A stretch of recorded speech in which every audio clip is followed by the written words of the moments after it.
वक्त के बादशाह हैं, वक्त के वली के कामिल हैं, परहेजगार हैं। आप देखें हजरत शाह शुजा किरमानी रहमतुल्लाहि ताला अलैह के किरदार मुलाहिजा फरमाए, उनकी बच्ची का किरदार मुलाहिजा फरमा ले। हजरत शाह शुजा किरमानी रहमतुल्लाहि ताला अलैह हैं, अल्लाह के नेक बंदे हैं, वक्त के बादशाह हैं, जिनको अल्लाह रब्बुल इज्जत ने एक बेटी अता फरमाई थी और वो ऐसी बेटी थी कि उस वक्त उतनी खूबसूरत कोई बेटी मौजूद न थी। हजरत जब 18 साल की बच्ची हो गई, हजरत शाह शुजा किरमानी रहमतुल्लाहि ताला अलैह हैं, अपनी बेगम साहिबा को करीब बुलाते हैं और बुलाने के बाद आपस में मशवरा करते हैं, ऐ मेरी शरीके हयात, बच्ची अब जवान हो गई है, 18 साल की हो गई है, बालिग हो चुकी है, अब इसके लिए रिश्ते का इंतजाम किया जाए, दामाद का इंतखाब किया जाए। हजरत ये आपस में गुफ्तगू कर ही रहे थे कि इतने में ये आवाज उस बच्ची के कान से टकराती है। हजरत शाह शुजा किरमानी रहमतुल्लाहि ताला अलैह की बच्ची है,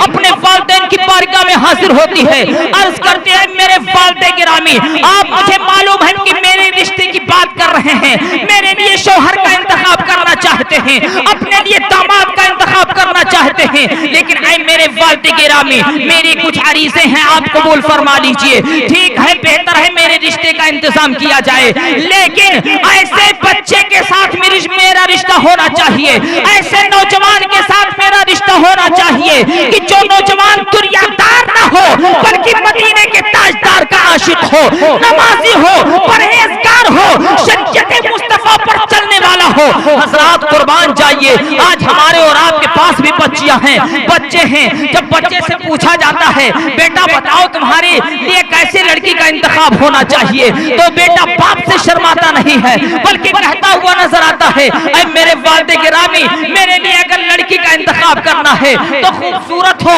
और गोल चेहरा हो और लंबी हो, पतली दुबली ज्यादा ना हो बल्कि मीडियम हो, अच्छी हो, खूबसूरत हो। लेकिन उस बच्चे ने कभी ये नहीं कहा ऐ मेरे वालिद गिरामी, जिस बच्ची के साथ मेरा रिश्ता किया जाए वो बच्ची नमाजी हो, वो परहेजगार हो, वो कुरान की तिलावत करने वाली हो, शरीयत मुस्तफा पर चलने वाली हो। हजरत लेकिन कुर्बान जाइए, हजरत शाह शुजा किरमानी रहमतुल्लाहि ताला अलैह की बेटी पर वो बेटी कहती है अब्बू जान अगर मेरे लिए रिश्ते का इंतजाम हो रहा है ठीक है, लेकिन दुनियादार ना हो बल्कि नबी करीम सल्लल्लाहु ताला अलैहि वसल्लम से सच्ची मोहब्बत करने वाला हो। हजरत शाह शुजा किरमानी रहमतुल्लाहि ताला अलैह हैं, जब इतना सुनते हैं अपने घर से निकलते हैं, सोचते हैं कि अगर ऐसे बच्चे का इंतजाम करना है तो बाजार में ऐसा बच्चा नहीं मिल सकता है, शहर के अंदर जाकर के ऐसा बच्चा नहीं मिल सकता है, अगर ऐसे नौजवान का इंतखाब करना है तो मस्जिद की तरफ चला जाए और जब भी मस्जिद में हम जाएंगे तो शायद ऐसा नौजवान मुझे मिल जाए। हजरत शाह शुजा किरमानी रहमतुल्लाहि ताला अलैह हैं, गांव के अंदर जाते हैं, जोहर की नमाज के वक्त मस्जिद में दाखिल होते हैं, जोहर की नमाज अदा करते हैं, इतने में एक खूबसूरत नौजवान हाजिर होता है, अच्छे से वजू करता है और वजू करने के बाद रब की बारगाह में अपने सर नियाज को रख देता है, अपने सर को रख देता है, रब की पाकी और बड़ाई बयान करता है, रब की बारगाह में तस्बीह और तहलील बयान करता है। और जब नमाज से फारिग हुआ मस्जिद के बाहर जाने लगा, हजरत शाह शुजा किरमानी रहमतुल्लाहि ताला अलैह हैं, वक्त के बादशाह हैं, आगे बढ़ करके उसके कलाई को पकड़ लेते हैं और पकड़ने के बाद कहते हैं नौजवान बता तेरा नाम क्या है, ऐ नौजवान बता तू रहता कहाँ है। अब वो नौजवान जब देखता है कि बादशाह सलामत ने मेरी कलाई को पकड़ लिया है तो अपने आप को मुजरिम तस्वुर करते हुए ज़ारो क़तार रोने लगता है, ऐ बादशाह सलामत बताइए तो सही आखिरकार मुझसे कौन सी गलती हो गई है, कौन सी खता हो गई है, अगर मुझसे कोई गलती हो गई हो तो माफ फरमा दीजिए। हजरत शाह शुजा किरमानी रहमतुल्लाहि ताला अलैह हैं, इरशाद फरमाते हैं ऐ नौजवान तुझसे कोई गलती नहीं हुई है, तुझसे कोई खता नहीं हुई है, सिर्फ बात इतनी है कि मैंने तुझे पहचान लिया है, मैं चाहता हूं कि अपनी बच्ची का रिश्ता तेरे साथ कर दूं। हजरत आप देखें तो सही, एक बादशाह सलामत की बेटी है, एक नौजवान है जो गरीब इंसान है, जो मुफलिस इंसान है, जिसके पास न खाने का इंतजाम है, न पीने का इंतजाम है, न घर का इंतजाम है, वो नौजवान ज़ारो क़तार रोता रोता हुआ हजरत शाह शुजा किरमानी रहमतुल्लाहि ताला अलैह की बारगाह में अर्ज करता है, हुजूर आपकी लड़की महलों की रानी है, आपकी लड़की है, नरम नरम गद्दे पर सोने वाली है, मेरे पास न रहने के लिए मकान है, न खाने का इंतजाम है, न पीने का इंतजाम है, मैं आपकी बच्ची के साथ कैसे रिश्ता कर सकता हूँ, आपकी बच्ची मेरे साथ नहीं रह सकती है। हजरत शाह शुजा किरमानी रहमतुल्लाहि ताला अलैह निगाहे विलायत से पहचान लिया करते हैं कि ये जो नौजवान है कोई दुनियादार इंसान नहीं बल्कि मदीने के ताजदार का आशिक है, नमाजी है, परहेजगार है, शरीयत मुस्तफा पर चलने वाला है। हजरत शाह शुजा किरमानी रहमतुल्लाहि ताला अलैह ने इरशाद फरमाया, ऐ नौजवान मैं अपनी बच्ची का रिश्ता तेरे साथ करना चाहता हूँ। आखिरकार उस नौजवान को लेकर के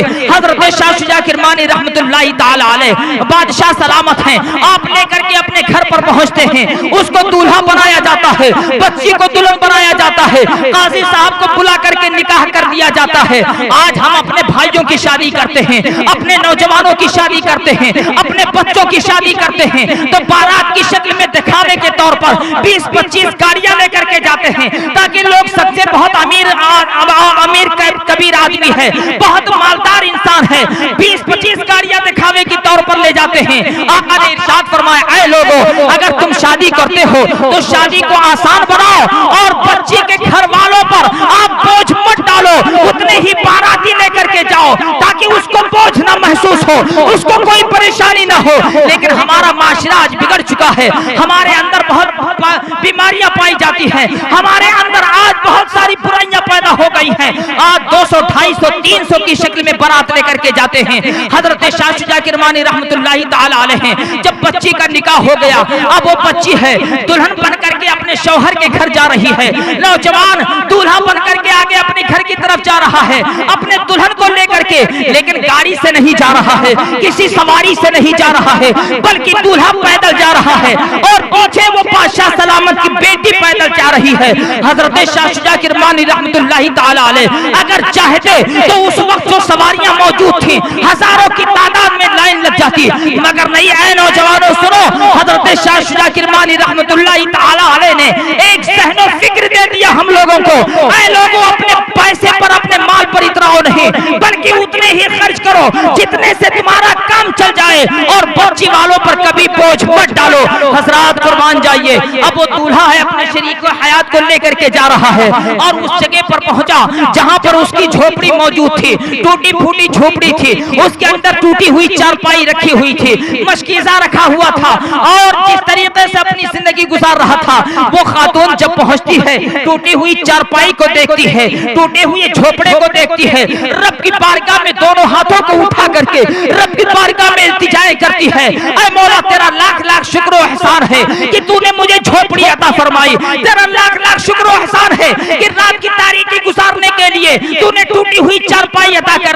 फरमाई, ऐ मौला तेरा लाख लाख शुक्र और एहसान है कि तूने मुझे मेरे लिए ऐसे शौहर का इंतखाब फरमाया है। हजरात रब की बारगाह में दुआएं कर रही थी, उसके बाद मशकीजा रखा हुआ था, उसी मशकीजे के ऊपर आधी रोटी का टुकड़ा रखा हुआ था। जब उस खातून की नजर उस टुकड़े पर पड़ती है फौरन अपने शौहरे नामदार से सवाल कर देती है, ऐ मेरे शौहरे नामदार बताओ तो सही आखिरकार आधी रोटी का टुकड़ा कब से रख करके गए थे। हजरात वो नौजवान कहता है, ऐ मेरी शरीके हयात कुछ दिन पहले मैंने 1 रुपए का 1 रोटी खरीदा था और आधी रोटी को खा करके अपने भूख को मिटा लिया था, लेकिन आधी रोटी का टुकड़ा जो बचा करके रखा था वो दूसरे दिन के लिए रख दिया था, ये सोच करके दूसरे दिन इसको खा करके अपनी भूख को खत्म कर लेंगे। हजरात कुर्बान जाइए, नेक खातून का किरदार क्या है, नेक खातून का तरीका क्या है, वो क्या जवाब देती है। बादशाह सलामत की बेटी है,